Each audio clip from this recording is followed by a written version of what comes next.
Welcome to the Music Education Podcast. I'm Chris of the Chris Woods Groove Orchestra, and this podcast is brought to you by Charanga. And yes, that's some new theme music. It's temporary theme music just for this episode, because this episode my guest is Dr Jim Frankel, founder and president of Music First, and an expert in AI and AI in music education. I had him as a guest on our Music Ed Expo special, and we had about a 20-minute chat, I suppose, about AI in music education. I also attended his talk, and it occurred to me that it was very much the time, and he was very much the person for the job to have in to talk about AI in a really in-depth way. And I'm really, really glad that we had this conversation, because Jim really has a deep understanding of both AI and music education. And in fact, in the first couple of minutes, Jim introduced me to a new AI music platform, and that's how I created the music that you're listening to now. And to reflect on that as a process, well, I really enjoyed it, actually, to be quite honest. I quite like what came out. I tried to create something, or I tried to get the AI to create something that had some emotional content and hopefully wasn't too generic. And also, I was trying to sort of lean towards something acousticy and organic, much like what I create. Now, don't worry, I mean, I'm a musician who really works with acoustic instruments. That's what I spend my time doing. So I'm not going to suddenly abandon that and move over to creating music with AI. But I enjoyed the process. I came out of it feeling good, I suppose. I'm not sure what that really means or tells me, except that AI in music is here and it's not going away.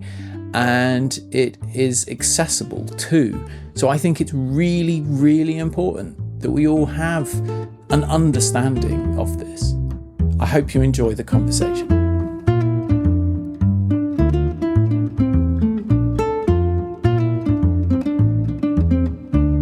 Obviously, I don't know if much has changed in the sort of month. Significantly? A little, yeah. No, everything's changing all the time. So yeah, there's a couple of things. Go on, you tell me. So Google recently purchased an AI application called Refusion, which was really cool. They acquired it, and now they've turned it into a product called Producer AI, which was not there when I was with you in London a month ago. And it's phenomenal. So it is a direct competitor to Suno and Udio. Okay. But what it does, which I think is really cool, is there's way more than prompt-based music composition. You can also do music videos, and you upload a picture of you. You upload an audio file. You upload a graphic that you think you want the ethos of the video to be, sort of brand and it makes ideas and it makes 3-minute video. I mean, I've never seen that before.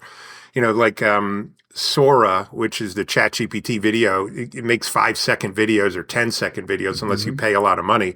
Producer AI just creates them right away, and who knows how long it'll be free. But I'm floored by this product. And you can also create your own music tech devices. So you can create a step sequencer from scratch based on prompts. So you could say, hey, I'd like a 16-beat step sequencer that's, a drum machine, and it makes it for you. And then you can go in and interact with it. So it's not only a prompt-based composition, which is, obviously can be done, but it's a suite of production tools that are. And how do you get to use it then? What was it called again? Just go to producer.ai and you're in. It's free. It's I'm going to do it. Wow. Okay. It is phenomenal. And on the left-hand side, there's a navigation bar with a whole bunch of tools that you can check out. I've been playing with it nonstop. So, and that's in the last 2.5-3 weeks. Wow. What I find stunning about that is not that I can claim to be Mr. On the Pulse, but that hasn't come under my radar in that time. And I suppose, Yep. maybe I suppose because if they sort of shout about it too much and become overwhelmed, and it's like a beta time, isn't it? I suppose, is it? But that's crazy. That's so crazy. Yeah, no, it's I blogged about it the day after it was released. Okay. I put in for a waiting list months and months ago when it was Refusion. So I'd never got to Refusion. And then when Google acquired them, they just opened the gates to everyone on the waiting list to a new and completely rethought product. And it's phenomenal. And again, once they start monetizing it, we'll see what happens. But right now, it's just like go in and play. And there's a lot of potential use in schools. I mean, I made a music video of myself, and I'm roaring laughing because there I am dancing to the song I created, and it has me full on like John Travolta style Saturday Night Live dancing. It's just phenomenal. How exciting! Yeah, I'm really glad that you do have your finger on the. And anything else in the short time that we've not spoken? There's been a lot of stuff in the world, in the legal world as well, in the music business, music industry as well. There have been some rulings that have come down that basically say if AI created it, it is not copyrightable, which is a really interesting knock-on effect for like it disincentivizes all these companies that are creating fake bands and fake personas and pumping out music. A lot of these AI fake musicians have tens of millions of streams, and who's collecting those royalties. But now that it's not copyright protected, anybody can just steal that and say it's theirs. So that's a huge wrinkle in the music industry. I think it's a good wrinkle. But am I right by thinking I could still create a track fully with AI, and I could still release it on Spotify, release it globally, and still earn those royalties? However, it's just that now someone else could take ownership of that straight away. So it could still still a way to make money. Yeah, in concept, that's exactly right. Is that if it's not copyright protectable, then anyone can steal it. Okay, but they can still make the cash, essentially. Absolutely, yeah. And these things are coming up more and more, where Spotify and other streaming services are doing huge dumps of AI tracks, like 17 million tracks, I think was what I heard this week, off of Spotify that are AI generated. And then there are other services like Bandcamp that are just banning AI altogether on the platform. So, and then there was another one that I think I may have found right at the expo called detect.music, which is an AI music detector. So you can put a track in and it'll tell you the likelihood of, or how much percentage-wise AI has been used to create the track. Yeah, so it is a moving target. I am on every single kind of mailing list in LinkedIn and Facebook for AI news, and it's constant. It's almost daily. These things are coming out. Maybe we should do a sort of a weekly AI update, because I think back. I'm just searching for the episode. It was 2 years ago. It was April 2024. We did a two-part thing on AI with a gentleman who was he was doing his PhD in it. He was immersed in AI and music, and I mean we went really deep into it at a time when it's funny. A lot of the terminology that he was explaining and articulating for me very slowly, because I'd never heard any of those terms, and now words that are just thrown around constantly. They'll be on the mainstream news, just thrown into a 30-second clickbait thing, because it's exactly so people just understand it so much. But one of the big takeaways, I think, was him saying, man, for AI, music is the last thing that it's going to come for, because music has all these sort of human elements, connection between people, things that we can't really explain and articulate. But it seems like it's really really taken it by storm, doesn't it? I mean, Oh, big time. a conversation yesterday with a musician friend. He'd been duped by a couple of tracks. So I say duped.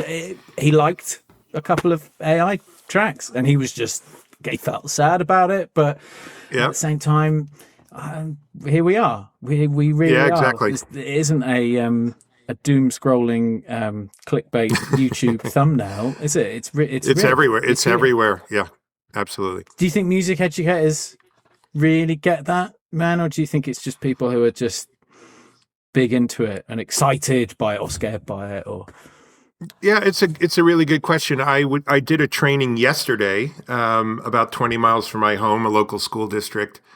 And one of the teachers had seen me present on AI elsewhere and said, "Oh, come to our faculty meeting." And of the 12 or so music educators that were in the room, only one or two knew what I was talking about, and the rest were like, "Oh my," like deers in the headlights. They've used things like like large language models like ChatGPT, Gemini, Claude. All of those things are pretty well kind of understood by teachers, but that's the surface level that they've got is understanding is that, I can use something and type something in. There's a tool at least wildly popular AI tool here in the US called Magic School.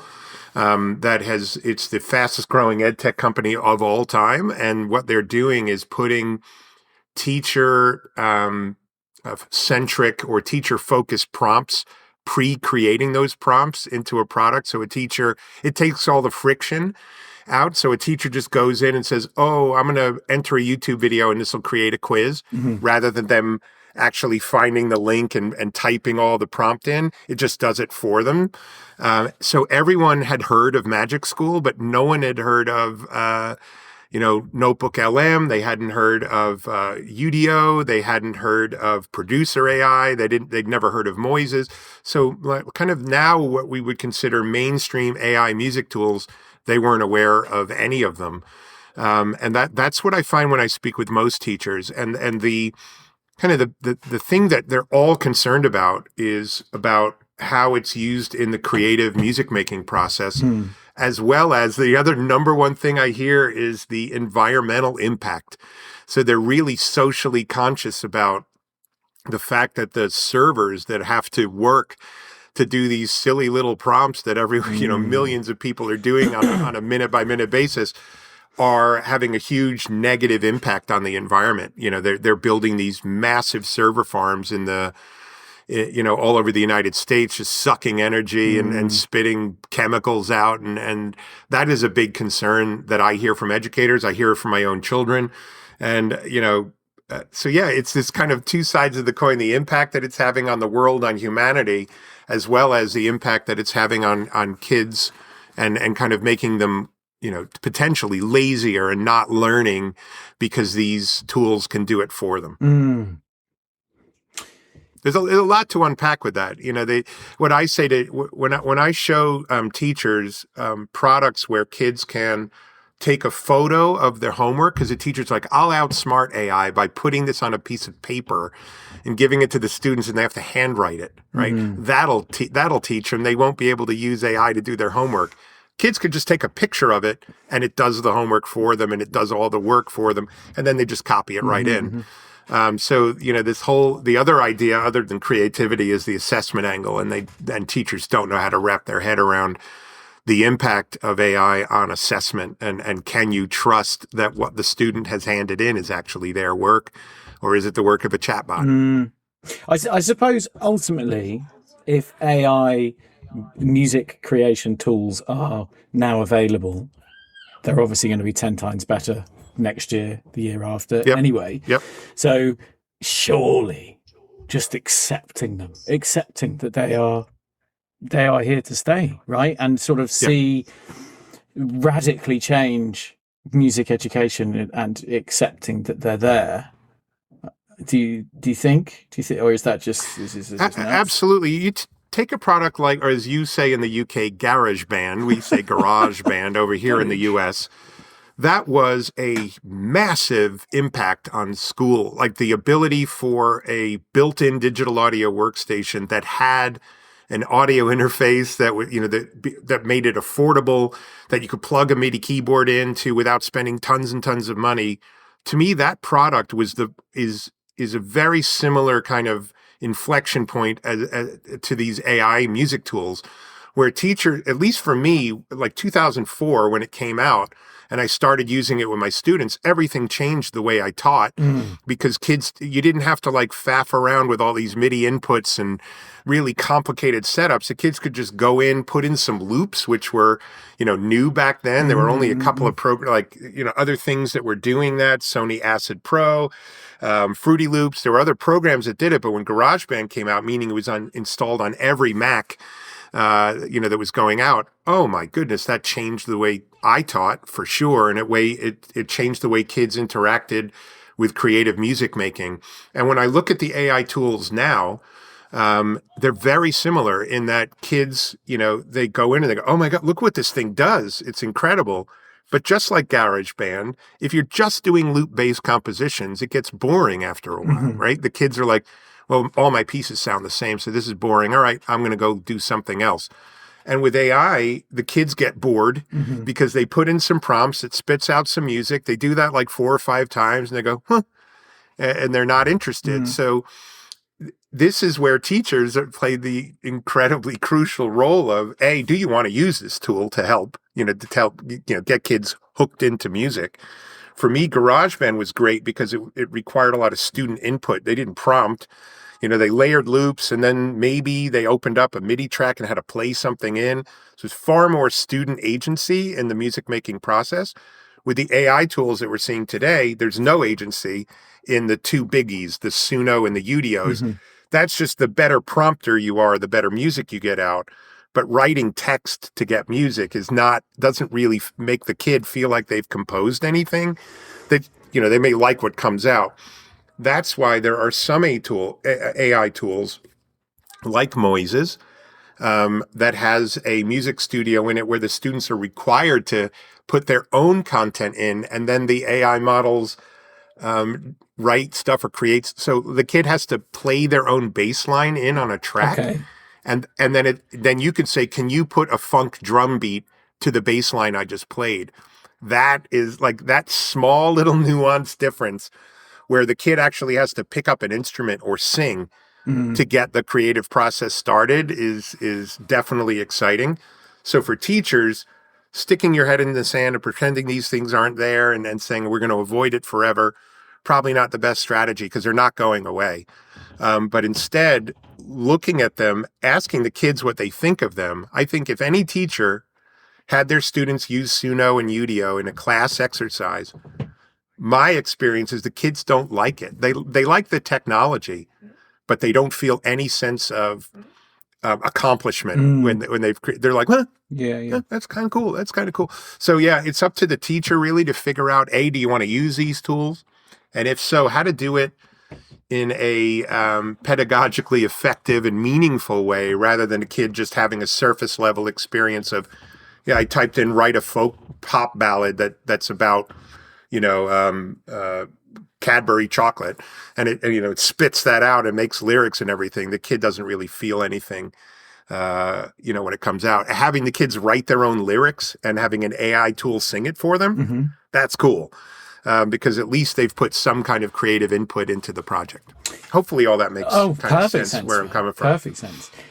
I just wonder whether it should be changing the non-AI bits that we teach as well. Do you know what I mean? Music curriculum as a whole, because a lot of those musical elements, or even just seeing music as elements, is becoming increasingly redundant. Do you know what I mean? Like, to be able Absolutely. to have such a grasp of chord sequences, say, and really knowing how to pull out a Bob Dylan sounding chord sequence, or a musical, the Sound of Music style chord sequence, or whatever, that sort of, be able to pull all those genres. That's, what the hell, I'll say it and offend someone. That's a useless skill because now I can just go like, tell me all those. I don't need to keep that in my head. anymore. And but I don't really see educators feeling happy removing those things, because those things were so easy to mark and measure, weren't they? And my whole approach to technology integration into music teaching, it literally, the company I started, Music First, that is the shortest way I can say my philosophy, which is that it's really all about teaching music. And sometimes technology belongs nowhere near what you're teaching, because the traditional ways of teaching some of the aspects and elements of music are best taught one-on-one. You don't need to, for me, a teacher that uses technology and or AI at every moment of their instruction, they're going to lose their kids. The kids will get bored. To me, it's finding, I look at AI as just another tool in my tool belt that in some specific situations or some concepts I'm trying to teach might be really, really useful. And in other, if I'm conducting a choir, I'm not going to be using AI during that choir rehearsal. Period. Full stop. I'm going to be doing the work, doing the, there's no secret to how to get a great choir.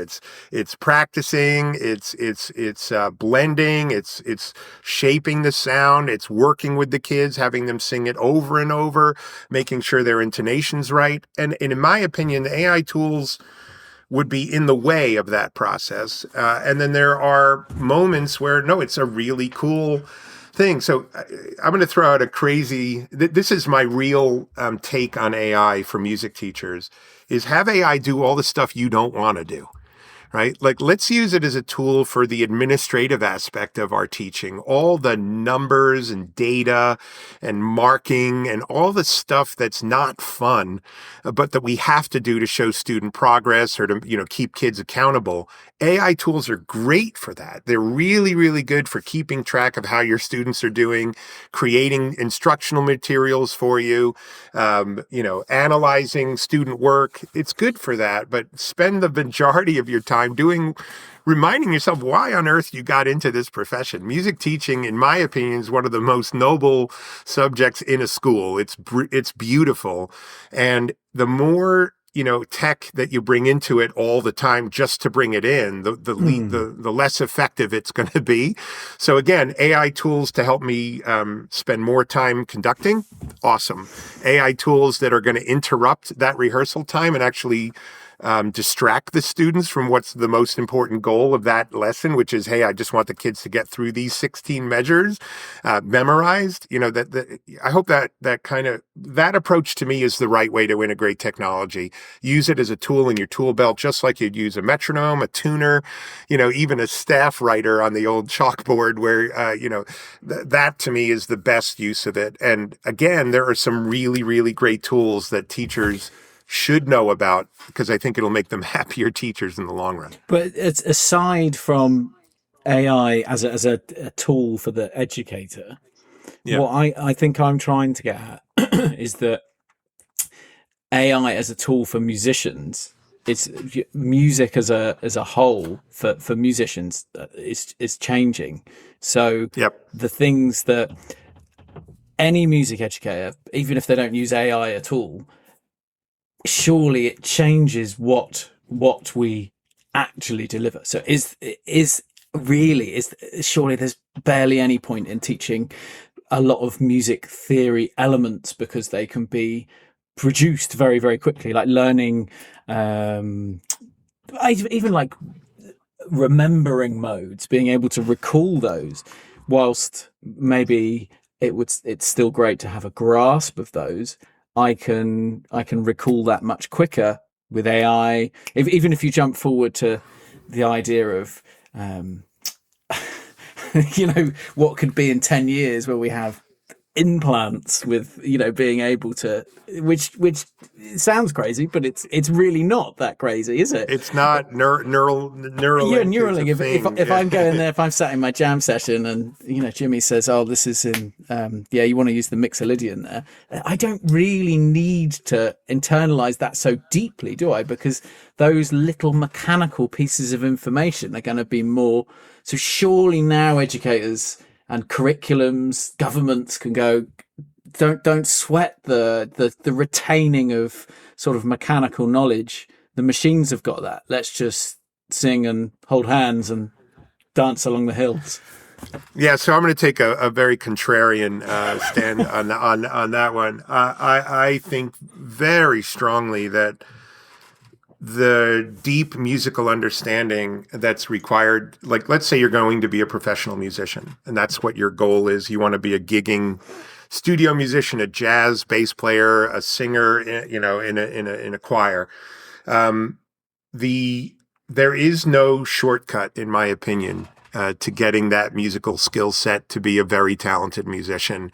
And that even if Neuralink stuff where they're implanting AI chips in your head come along, think about a jazz musician and improvisation, period, right? Improvisation, in my opinion, is a perfect counter argument to what you just said. Yes, you can become a good improviser by just doing it and getting a feel for it. And you can get started right away. But in order to get really good at improvising, and this is why I revere jazz musicians so much, is that the knowledge that's in their head about their ears and listening and what key they're in, what chord they're currently, what's in the harmonic progression and what melodies will fit, is purely, they have a very deep music theory understanding in there that I hope to God AI never, leapfrogs over so that you just get that knowledge. Because to me, all those years of playing and getting to and learning are irreplaceable. That's what separates, amazing musicians from not. So I'm a tuba player. I can improvise a bass line just because I've done gigs where there was no book and they just say, all right, we're in the key of B flat, go. Mm-hmm. But I have a relatively easy boom, boom, boom. I can get along. But if I had to do melodic improvisation and I didn't know the chord structure, I'd be. I hope that's clear. So to me, the AI for musicians, future musicians, they have to acknowledge it and, in my opinion, embrace it. If you're going to be a working musician down the road, AI is going to be a part of your life, period. And I think that to ignore it and say, no, I'm going old school, I'm not using this at all, ever, you're going to be left behind, right? So think about music composers who are probably the most directly targeted by AI, because you could just say, hey, can you just write me some kind of heroic underscoring to this movie scene, and it does it, and then you don't have to pay a composer. If I was a composer, I'd be like, oh, that is a threat, and it is a real one. If I was a composer, if that was my full-time gig, I'd be figuring out how do I best use AI to make sure that I'm not irrelevant and not replaced by an AI algorithm, but that I can use AI to make music that sounds so much better than just prompting, kind of a rudimentary, hey, heroic music for a film. I know how to use this stuff to make music faster, to make it exactly what the client wants. To me, future composers, future musicians need to figure out how to harness this thing to further their careers. And if they ignore it, they'll probably be left behind. So if I was a gigging musician, hey, how does AI help me plan a tour? How does AI help me figure out what tracks should be on my next album so I can make it a best-selling album? I would be using AI to help me further my career rather than say, let me skip all of the required steps in order to become a master musician. Mm-hmm. Right? So to me, that it's a really fine line, but I do think figuring out how it can help you in terms of promoting yourself is better than trying to skip all the hard work. But does that make sense? For sure. And those three, I think you referenced sort of three jobs there.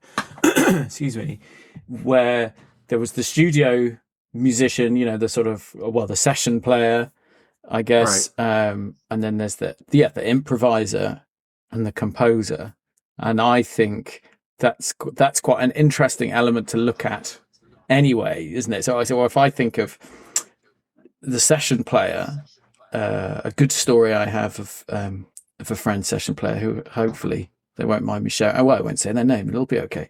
They went in for a gig.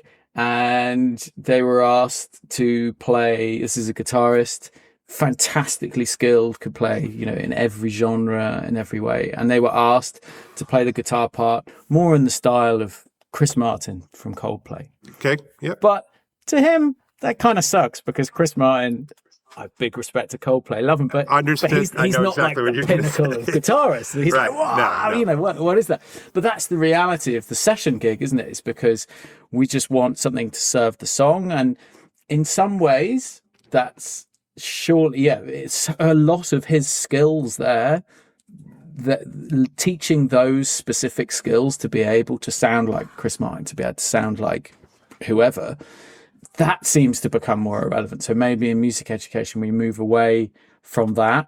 But for the guy, who's just improvising and is not trying to sound like Miles Davis, but they're just trying to explore new things, or the composer trying to explore new things and sound unique.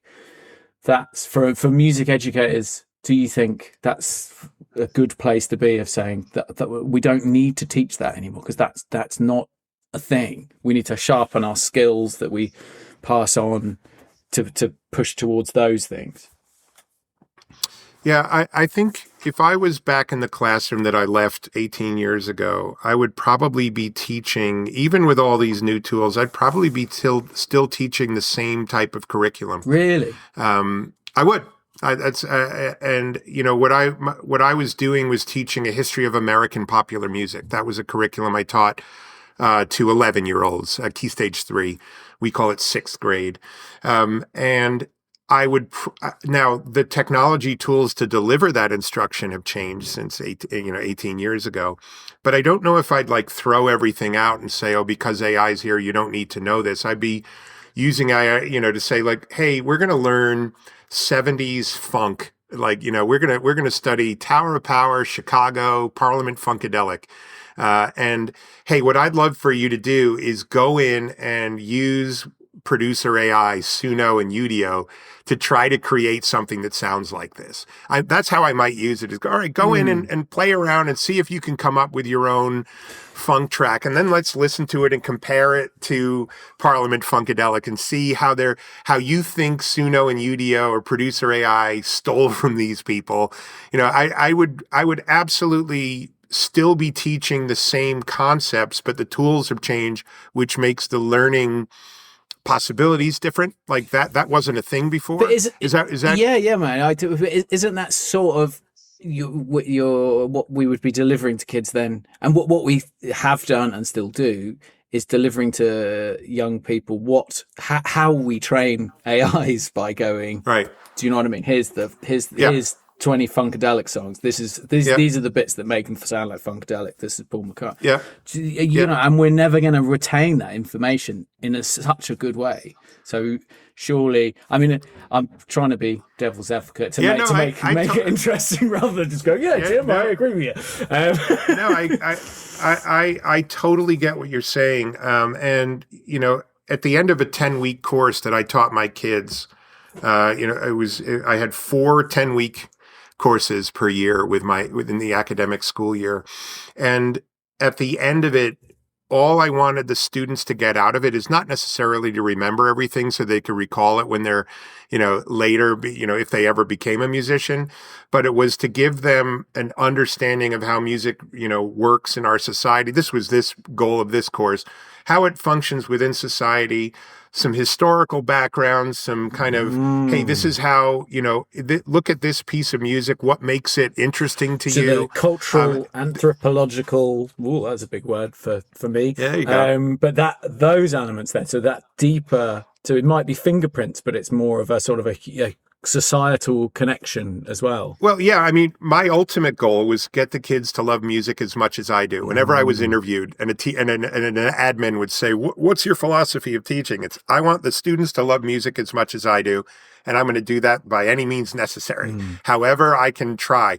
Am I going to achieve that? Never. Absolutely never. But I want the kids, even to this day, I have students that had me 30 years ago go, oh, remember that Gregorian chant lesson that you did that we had to create illuminated manuscripts? I still have it. Can you believe it? Right? I just want that, where the kids are like taking these these little. I remember when I was in Key Stage 3 or my 7th grade, Key Stage 4 maybe, our MTV had just come out in the United States, like 1981, 82. And our music teacher had us create music videos out of rolls of paper towels. I know you're like, how far away from AI are we at this point? I like it. It's really important. But Synchronicity had just come out by The Police, and I took the song King of Pain and I made a music video by drawing scenes on a roll of white paper towels, and I had 2 dowels, and I would turn it during the song so that I was like making my own music video. That's so creative. Yeah, but I still remember that, but I don't remember very much else of my music education. It's mostly because it was something that was meaningful to me. It's a song I really loved. I love The Police. I was like, it's really cool. So, bringing it full circle 50 years later, however many years later, that is my goal, is to get the kids to really love music. And I don't think that you necessarily have to radically change what you're teaching. It's more in terms of the delivery of it and the assessment of it, maybe, or, in Bloom's taxonomy, the synthesis. What are they going to do now that they know about Parliament Funkadelic? How can we create an activity for the students that they create their own funk music? Well, that's an unrealistic goal often. The kids, your kids who aren't studying, music intensely are not going to be able to write a funk tune, just for the giggles of it. They might be able to go find some loops in a DAW and put those together. But if you can have an AI tool that says, let me just give them an experience of creating their own, maybe have them write their own lyrics or come up with prompts. Now that they've learned about these bands, try to come up with prompts that make it. I guarantee you, if the kids made a funk track and then you discussed it and talked about the ethics of, of the whole AI stealing from these people, and is that right? You can get into some really deep and meaningful conversations that the kids will remember years from now. And even though, I'm using a tool like Suno, UDO, or Producer AI, which I started off saying, are really a direct threat to creativity, you can use it in a way that's more nuanced, where you get really great output from the kids where they're talking about it. I find that any kid I speak to that's in between the ages of 10 and 18, they look at these tools as not the greatest. They think they're not good for the music industry. They're not good for their, they look to their heroes, like whether it's Taylor Swift or Jay-Z or whoever it is that they're listening to. They see AI as a threat to them, and that Jay-Z's real music and that's AI created hip hop isn't. Anyway, I know I'm rambling on, but it's a fascinating topic that I think all the time about, and I think teachers, they have to figure it out and try to, even if it's just dipping your toe in it and using one, like finding an AI generated band and on Spotify and bringing it up as a lesson idea. Like, there's a band called Breaking Rust that's completely AI generated. They're not real. And they've got tens of millions of streams on Spotify. That's a great lesson idea, where you bring up this fake band, you play their fake songs, and just ask the kids, what do you think about this? Again, that is the future they're heading into. They're going to be consumers that are going to have to decide whether they want to spend 31 seconds to trigger a stream on an AI generated track and pay that artist who doesn't really exist, or whether they want to patronize real human beings who are making music. This is their new world that they're heading, head first into. And I think teachers, it's a great learning activity for them, is what do they think about all this? I think taking from a little bit of what you were saying there about when we're teaching, more broadly about the type of music. So going back to Funkadelic, and I don't know, maybe it'll be in the clothes that they're wearing and the here's another big word, homology. The sort of, yes, there you go. Love it. I'm on fire. This doesn't usually happen. Man, it's getting heady. I like it. Those elements. So that my understanding of that, which could be completely wrong, but it doesn't matter because it's not a word that many people will immediately know what it is it? So I could just throw them around, make them up. That's right. So political attitudes. attitudes generally, how that people might sort of talk to each other, slang words, fashion, political. I'm repeating myself. So, but those things are part of music, I suppose, aren't they? And I suppose they are becoming more important, right? Because the Rust band, the AI guys don't have that. And interestingly, social media, and I appreciate there's obviously AI social media accounts, but interestingly, social media, which I have a passionate hate for, more so than AI, I think, especially for young people, the toxicity. But actually, weirdly, that sort of having to have an identity that links to your music. This is what I do. This is my brand. This is my vibe. Actually, that kind of holds that human element up, doesn't it? It does, absolutely. That sucks. You're totally right. Yeah, it does. Yeah, it's super interesting. I'd have to really think about the impact of that on kids, because I'm not quite sure what the long-term, impact is. To me, for kids, think back when you were a kid, when I was a kid, my entire personal identity revolved around the music that I liked. Fully. Right. Period. I followed a band called the Grateful Dead around. I had long hair. I wore tie-dyes. I had beaded necklaces. It became my entire persona. We were actually called Deadheads, and I was very proud to be a part of this tribe. And I don't think that's any different today. Kids are, if they're really into hip hop, they're buying fashion that their favorite person wears or whatever. I can go down a squirrely rabbit hole with that, but what I've also, and I'm going to take a sharp right-hand turn here, is that with AI generated content, I have found, and I could be wrong on this, but I have a theory, is that younger kids can hear AI music.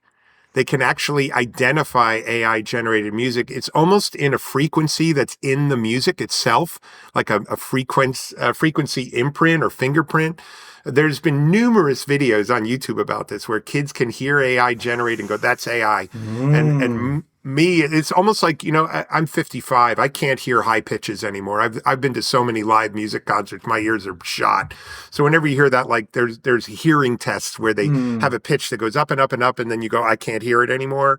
The younger you are, they can hear it. And there's something in this AI music that these kids can hear that they can identify. That's number one. The other thing is that if you've been on LinkedIn in the last year or two, you know that the vast majority of images that people are posting are AI generated, right? They're even posting AI generated headshots, right? They're taking a picture that they think they look kind of good in, and they're saying, "Hey, can you make me look like a CEO?" And it's and they're using that as their public facing headshots. But they're also like, "Hey, I'm writing a blog post, so or I'm writing an article, let me go to ChatGPT and have it generate an image for me." And the reason I'm talking about all this is that those images, to me, I can spot a mile away. I instantly know if you've created something with an AI image generator, because they all have a similar feel to them, a similar look, a similar color palette. They're weird. And then you find somebody with 6 fingers in the background. You go, okay, yep, that's AI. There's actually a Reddit subgroup that's called "Is This AI?" and it's nonstop photos, and the vast majority of them are. The point I'm saying is that whenever I notice an AI headshot, an AI image, or an AI generated track, it really feels to me to be genuinely vanilla, like, just completely gross mediocrity, and there's no uniqueness to it. And I think that kids feel this, they're more sensitive to it than us, because we're just going, oh, isn't that technology amazing that it can do this? Like everyone in my generation is like, I can't believe AI can do this. Kids are not mesmerized by this at all. They're like, this is garbage. So, the other part of music that these kids love, and I don't think, at least at the moment, AI can replicate, is the human nature of the lyrics, right? The human experience, the lived experience that are informing the lyrics. If you think about most hit songs, they're either about a heartbreak, breakup, or unrequited love, or, if you really distill it all down, AI has not experienced that emotion. At least I hope to God that it hasn't and it won't. That they haven't felt the crushing loss of, you're in love with someone and they tell you that they don't like you anymore. That's the greatest thing that ever happened to songwriters. They write think of Alanis Morissette's Jagged Little Pill, the most ultimate breakup album of all time. I don't hear that coming out of AI lyrics. And then on the other side of it, artists, photographers, painters who are creating this art out of their own lived experience. And the reason that you connect to a Rembrandt or a Renoir or whoever it is, or a Degas, the reason you connect to them is that some of your own lived experience might connect with it, or you're like, oh my God, the artist must have been going through so much when they wrote. Like, think of Munch's Scream.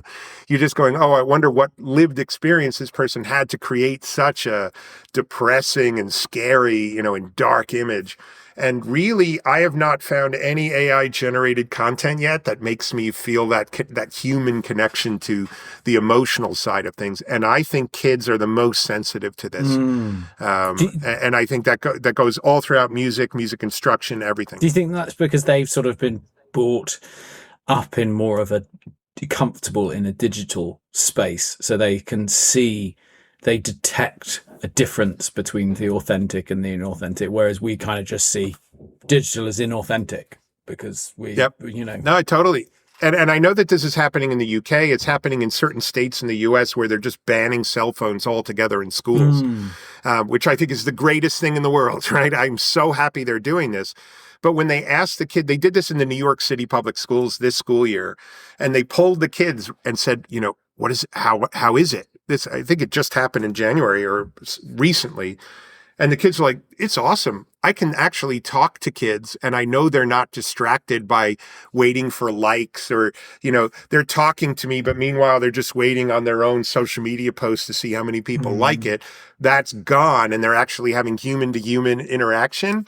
And if you think about the impact that COVID had on eliminating human to human interaction for a lot of the kids that we have, I think they truly value a tech-free environment every once in a while, or the human side of things, because they are digital natives. They've known nothing else.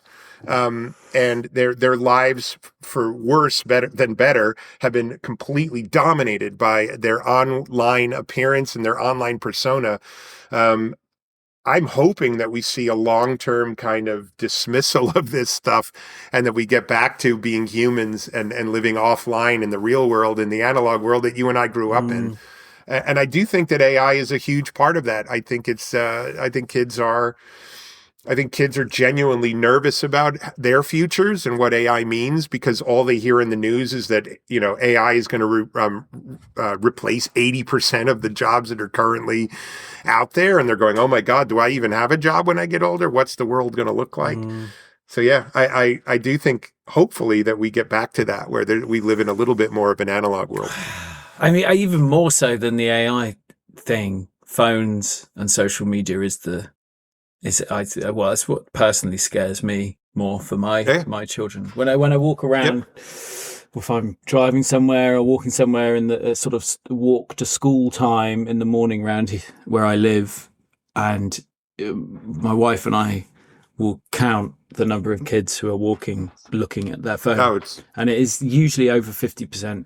Apart from the fact, like, they're going to walk into a road and you're just, as a parent, you're thinking, no, look where you're going. Don't do that. Exactly. It's just crazy. Something that I find quite prophetic, really. Oh, whoa there. You're killing it today, Chris. Killing it. I need to stop that, tone it down today. Is that when I speak to young people about music making and what they're doing outside of school, that sort of, those young people who are really, really obsessed by music making and that's what they're doing.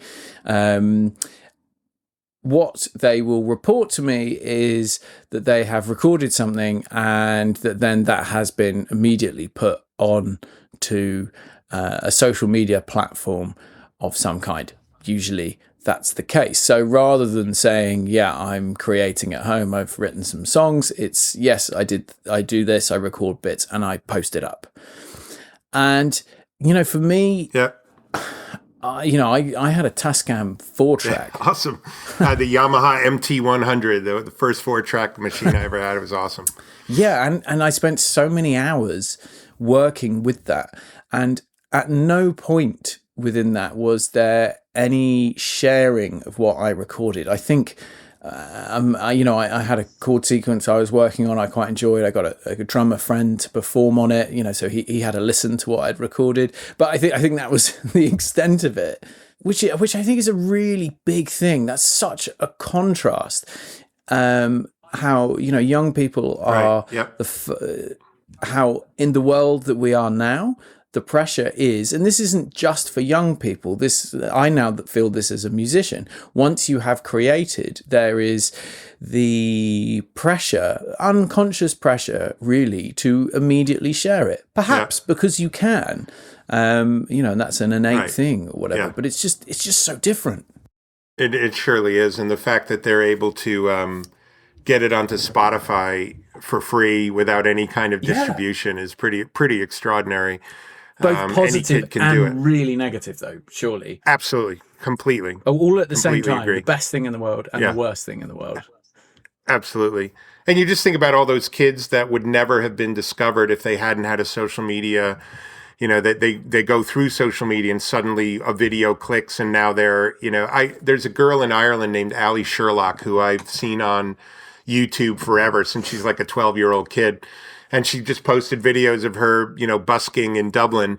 And now, she's got a career. And I've seen that so many times over and over and over. Justin Bieber was the very first one to do it that I can remember, where he's just putting out YouTube videos. And then, when he was a little kid and he turned it into a pretty wildly successful career. So, yeah, kids have all the tools there, and bringing it back to AI, I think that it's just another tool for the kids to figure out. And I think that, if you look at a music teacher's job, aside from teaching music, it's trying to create decent humans. That they're empathic, that they can appreciate art, that they can appreciate the aesthetic of it.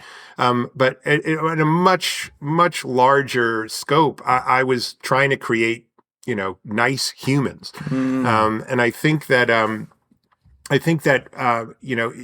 AI is absolutely going to be a part of their life. And you're gonna run into, like, my own 2 daughters, perfect example. My 25-year-old thinks that AI is the worst thing that ever happened to the world. Okay.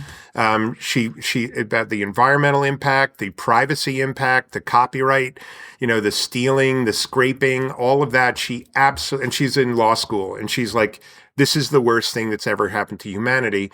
My younger daughter, who's got, tens of thousands of followers on Instagram because of the outfit she wears, she thinks AI is amazing, right? So it's just, these kids are going to need to grapple with this. This is their whole future, or at least the next decade or two. They're going to have to figure this out. And so as a teacher, as a music teacher specifically, on top of the musical side of things, it's also the human side, the ethical side, the environmental side, the diversity, equity, and inclusion side, all this stuff that, the good, bad, and ugly of AI, I think is worthwhile of discussion in every class, not just music, but I think we have a special opportunity because we have, in my opinion, the one subject area that's really human. It's been a part of human existence from the beginning. Mathematics, science, really interesting. No negatives on there, but music's just an essentially human thing to do, and the impact of AI on it is going to be there no matter what. And I just think ignoring it, not talking about it, forgetting about it, pretending it doesn't exist is not really the right. Not really the right tack to take on this. And even if you hate it, right? Even if you think it's the worst thing in the world, it's still worth talking about and seeing what the kids think about it. Even you're just using the worst tool or some of the best tools that are out there, and just see it's certainly an amazing conversation topic for the kids, and I think you should go head first into it. Brilliant. All right. To finish off, Jim, what can we do? What is your honest thought of what AI is going to do in the wider world and in the music world? Like, what do you really think is your sort of prediction? Are you in the sort of doomsday camp on that side? Or are you? Well, go on. Yeah, I do. I will say that as a human being, I have a healthy skepticism of it, and I'm not gung-ho about it. And there are skepticism, as you don't think it's actually as powerful as being peddled. Or? No. Sorry about that. I think that if it's put into the wrong hands for the wrong reasons, it could be really detrimental to humanity. Right? I'm not going to say that I don't think that. And I think that there's a thing called artificial general intelligence, which is where these AI algorithms actually become sentient, right? And the CEO of Anthropic, or it may have been Sam Altman at OpenAI, last week said, he was asked, "Do you think these AI algorithms are sentient?" And he goes, "I don't really know. I'm not sure." Right? That doesn't fill me with hope. Right, because not idea when he's of just this, signed a contract with the exactly right. There's a great book I read called, I think it was called "Could, Should, Will, Won't," or it's something like that. I'm sorry, I can't remember it right off the top of my head. I'm looking at my library, but it is a really good book in terms of how humanity deals with any technological advance. And it is that if you think about the Jetsons in the 1950s, when all of society was thinking about the future and that there would be flying cars and robot maids and that we'd all be living, and Star Trek, all of these sci-fi programs, both cartoons and not, were predicting a future that we're not currently living in. In fact, in many ways, we're not that far advanced from the 1950s in terms of our day-to-day. Unfortunately, the phone is probably the most identifiable thing that we're using. But in the grand scheme of things, we still go to the grocery store and buy our groceries. When our car breaks down, we still go to the mechanics. Our tires are still on the ground. They're not flying. And this book is basically saying that the hype that you see at the beginning of every technological advance, people make all of these predictions and saying, "Oh my God, this is going to change everything." But society is completely resistant to those changes. And so that even though AI, thinks we're going to eliminate 80% of the jobs, well, will it? I don't think so. It may change the jobs. Teachers have always been used to saying to little kids, the jobs that you're going to have, 20 years from now don't yet exist, right? And they were always right. And I think that's the industry will change, and the economy and the workforce will change, and AI will absolutely have an impact on it. But I don't think the doomsday things of computers are going to take over, they're going to raise an army, and they're going to kill off humanity because that's the only way the planet can survive. I'm not subscribing to those doomsday scenarios. What I am is think of in the US, I don't know if you have them in the UK, but we have toll booth collectors that sat in a toll booth all day long waiting for cars to give them a quarter so that they continue on the road, right? That was a job that was in the United States, and those jobs have all been completely eliminated by technology, right? And you go, well, isn't that bad for the toll taker? Well, the toll taker, that's one of the worst jobs in the world, is to sit in a carbon, monoxide filled environment where cars are driving by you and you're collecting quarters 1,000 times a day. Those people found jobs in other industries. And I think that in a way, AI will eliminate dangerous jobs. like maybe in factories and coal mining and in bomb diffusion or whatever, like the jobs that we don't really want to do. That's where AI will be really, really, but the people that those jobs will displace will just go into hopefully more interesting and more intellectually stimulating industries than they're doing now. So if I was a Chinese factory worker, I'd be really worried that AI is going to automate factories and they don't have a job. But if I'm a lawyer, right, or a doctor, I'm figuring out how AI can make me do my job more efficiently, search for all case law, search for all symptoms, and give better diagnoses or better outcomes for my clients. So I do think there's a lot of bad for AI, environmental impact and all the other stuff I've already talked about. But I also think that it's not going to have as dire a kind of impact on society as some of the prognosticators are predicting. I really don't. I think society will resist that healthily. That's wonderful, and wonderful that you used the example of the,